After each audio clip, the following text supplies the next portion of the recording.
That is the only thing I know about her. So we would like to know more about her from you.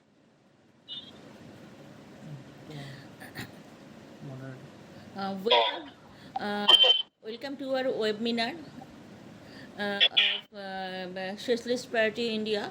We are now have a webinar about Runa Ashraf Ali, the great freedom fighter, scholar, and who took part in Quit India movement. We all know, and the great old lady actually who led the Quit India movement alone and hoist the flag in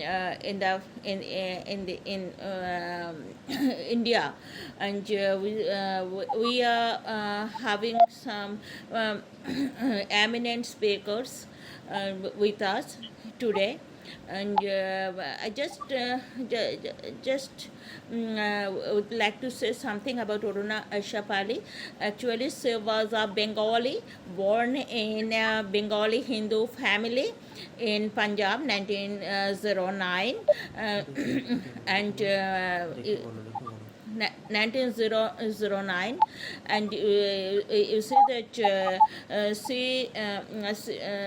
she was convent educated, and after she was a teacher of Gokul Memorial College in Kolkata, West Bengal, and she married Asaf Ali, a great leader and a great leader of Congress then, and she joined Congress Party, and participated in every movement, and she was a close associate of Mahatma Gandhi, and after that actually she later on she joined in Socialist Party with Jayaprakash Narayan, and after that also she joined in joined in Communist Party India, then again came back to Indian National Congress, and she was the first mayor of Delhi, and you see that we all know that she took up very memorable part in Quit India movement, and we are having with us so many speakers with us. We will hear from them, and you see that one thing that she took part in Quit India movement, and you see that British government government announced a reward of 5,000 rupees, then 5,000 rupees to on his head, and she was then underground and led the Quit India movement, because we all know that knew that the all of the eminent Congress leaders British arrested them, and she remained in the underground, and took and led the Quit India movement alone actually, and you see that Gandhiji told her to surrender, actually sent a note and told her to surrender, and gave her the 5,000 rupees to Horijan, but she didn't agree, and she actually 1946 after that you see that she came out of the jail, and you see that we are having so many eminent speakers with us, and I just I just you see that we're having the advocate Thampan Thamash, Anuradha Bhargava, Dr. Shunilam, and Korban Ali. And you see that I request Korban Ali sir to speak about Aruna Ashraf Ali. Please start. Thank you ma'am. जैसा आपने बताया कि आज हम भारत की उस महान वीरांगना अरुणा असफ अली को याद कर रहे हैं, जिनकी आज 25वीं पुण्यतिथि है। 1996 में 87 साल की उम्र में उनका निधन हो गया था। लेकिन दिलचस्प बात यह है कि जैसा अभी बताया गया कि अरुणा गांगुली, जिन्हें बाद में अरुणा आसफ अली के नाम से जाना गया, 16 जुलाई 1909 को कालका, जो आजकल हिमाचल और हरियाणा के बॉर्डर पर हरियाणा राज्य का हिस्सा है, वहां पैदा हुई। वो संयुक्त पंजाब का हिस्सा था उस वक्त में।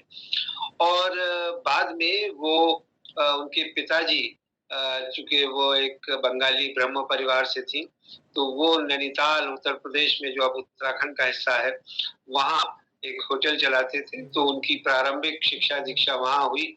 लेकिन 19 साल की उम्र में वो उन्होंने शादी की बैरिस्टर आसिफ अली साहब से, जो उनसे उम्र में 20 साल बड़े थे, लेकिन वो कांग्रेस के एक बड़े वरिष्ठ नेता थे।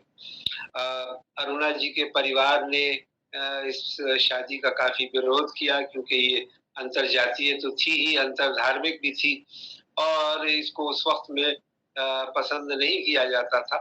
बहरहाल वो एक कामयाब शादी थी, और बैरिस्टर आसिफ अली कांग्रेस के उस वक्त जाने माने नेता थे। और उसके बाद अरुणा जी भी कांग्रेस पार्टी की सक्रिय सदस्य बनी, और वो उनके साथ राष्ट्रीय आंदोलन में गांधी जी के नेतृत्व में उन्होंने हिस्सा लेना शुरू किया।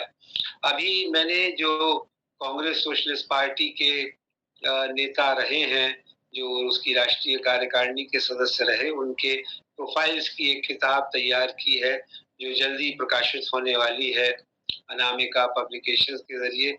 उसमें मैंने अरुणा आसिफ अली का एक बड़ा प्रोफाइल और उन्होंने जो किताबें लिखी हैं, जो उनकी कृतियां हैं, उसका पूरा ब्यौरा दिया है। साथ ही महात्मा गांधी के साथ जो उनका रिश्ता था, वो बहुत ही एक इमोशनल किस्म का था।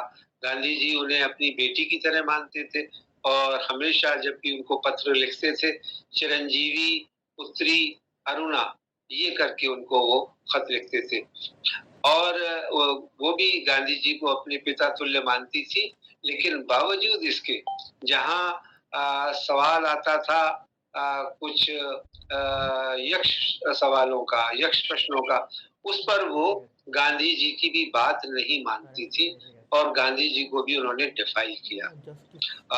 अरुणा आसिफ अली ने 1930 का जो सिविल नाफरमानी आंदोलन था, सिविल डिसोबीडियंस मूवमेंट, जिसे पहला सविनय व्यक्तिगत अवज्ञा आंदोलन भी कहा जाता है, उसमें वो गिरफ्तार हुई। उसके बाद 1932 में जो गांधी जी का नमक सत्याग्रह, उसमें वो शामिल हुई, उसमें वो गिरफ्तार हुई। हाँ तो लेकिन परेशान हो जाए तो सब तुरंत ना। लेकिन जो इसमें कुछ अवांछित आवाजें आ रही हैं, तो बोली दे छे, तो भरोसा करो। ट्रांसफर हमरा अपने होल छे, इसमें कहलखो को पूछे ल मोबाइल फोन करू।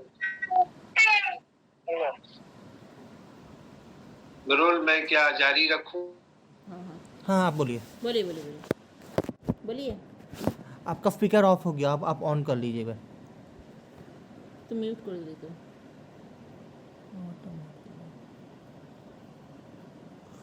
हाँ, सॉरी प्लीज।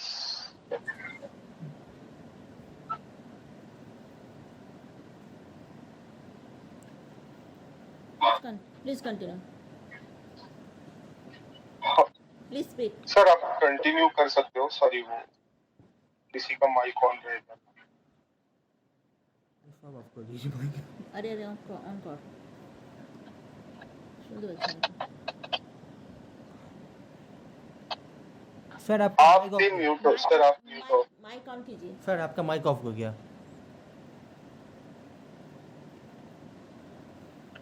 ओके सर आपका माइक ऑफ हो गया। सर आपका माइक ऑफ हो गया। माइक ऑन कीजिए। सर आपका माइक ऑफ हो गया। सर आपका माइक ऑफ हो गया। अब आपको मेरी आवाज आ रही है?